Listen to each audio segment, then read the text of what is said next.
Well, hundreds of thousands of college students are going to arrive on campus across the country sharing a similar burden: college debt at the end of the road. So with the student loan debt crisis ballooning out of control, is college really still worth the guarantee of future success? Let's talk to Larry Winget, our old buddy. He's the pit bull of personal development and author of the new book, What's Wrong with Damn Near Everything. Larry, good morning to you.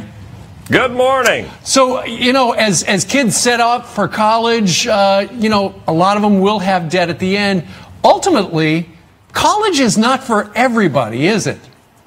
It's not for everybody. And what's interesting to me about this whole deal is we have 841,000 students who owe $9 billion that they're in default on. Now, that's our money, taxpayer money. And I think that happens when the American dream is that your kid go to college. That's not always the American dream if they're going to graduate with that much debt. And what we have to do is guide our kids so they don't end up with that much debt, so they actually end up with a degree that has value in the marketplace. And there are other options. Larry, what do you think is fueling this problem? It seems like the student debt issue has really ballooned in the past decade. Is it a result of too much free money, which is student loans, the federal government being in charge of them, and then people not having the money when they get out of school with the degrees they're pursuing to pay it back?